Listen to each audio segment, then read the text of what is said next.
Win ಆಗ್ತಾರೆ, ಆ ಮ್ಯಾಚನ್ನು win ಆಗ್ತಾರೆ. ಅಲ್ಲಿ ಸೋಲ್ತಾರೆ ಮಾನಸಿಕವಾಗಿ. ನಾವು ಸೋಲ್ತೀನಿ ಏನೋ ಅಂತ ಭಯ ಬಂತಂದ್ರೆ ಹೋಗಿಬಿಡ್ತಿರ್ತಾರೆ. ಅದರಲ್ಲೇ ನಮ್ಮ ಗಿಲ್ ಅವರು ಗೆದ್ದಿದ್ದಾರೆ ಅನ್ನೋದ್ರಲ್ಲಿ ಯಾವ ಸಂಶಯ ಉಳಿದಿಲ್ಲ. ಒಟ್ಟಿನಲ್ಲಿ ಓವರ್ನಲ್ಲಿ ನಡೆದಂಥ ಈ ಮ್ಯಾಚ್ ಗೆಲುವಿನಿಂದಾಗ ಇಲ್ಲಿ 4ನೇ ನಂಬರ್ ಇದ್ದಂಥ ನಾವು ಈ ಒಂದು ಏನಪ್ಪ ಅಂತಾರಾಷ್ಟ್ರೀಯ ಮಟ್ಟದ ಕ್ರಿಕೆಟ್ನಲ್ಲೇ ಇವತ್ತು 3ನೇ ಸ್ಥಾನಕ್ಕೆ ಬಂದಿದ್ದೀವಿ. 4ನೇ ಸ್ಥಾನಕ್ಕೆ ಇಂಗ್ಲೆಂಡ್ ಹೋಗಿದ್ದು ಈಗಾಗಲೇ ಬಿಡುಗಡೆ ಮಾಡಿದ ಒಂದು ರಿಪೋರ್ಟ್ಸಲ್ಲಿ ಕಂಡು ಬರ್ತಾಯಿದೆ. ಹೀಗಾಗಿ ಇನ್ನಷ್ಟು ಇಂಪ್ರೂವ್ ಆಗುವ ಎಲ್ಲ ಸಾಧ್ಯತೆಗಳಿದ್ದಾವೆ.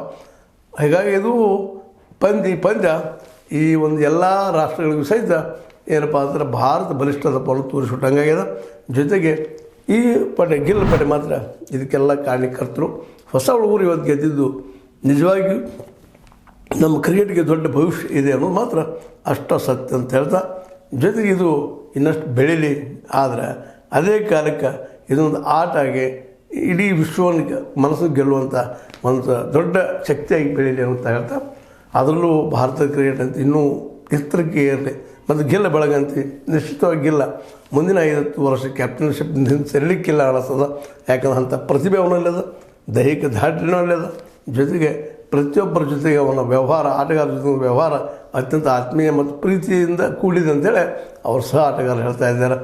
ಇವನ್ನದ ಒಂದು ಮಾತು ಹೇಳೋದಪ್ಪ ಅಂದ್ರೆ ಅವ್ರು ಕೊಡ್ತಂಥ ಏನು ಡ್ರಾಯಿಂಗ್ ರೂಮ್ ಇರ್ತದೆ, ಆ ಡ್ರಾಯಿಂಗ್ ರೂಮ್ದಲ್ಲಿ ಎಲ್ಲ ಒಂದು ಪ್ರೀತಿ ವಿಶ್ವಾಸ ಭಾಳ ಅದ ಅನ್ನುವಂಥ ಮಾತು ಮತ್ತು ಎಲ್ಲರೂ ವಿಶ್ವಾಸ ತೆಗೆದುಕೊಂಡು ಆಡುವಂಥ ವ್ಯಕ್ತಿತ್ವ ಗೆಲ್ಲರದು ಅಂತ ಹೇಳ್ತಾ ಇದ್ದಾರೆ. ಏನೋ ಗೆದ್ದಿದ್ದಾರೆ.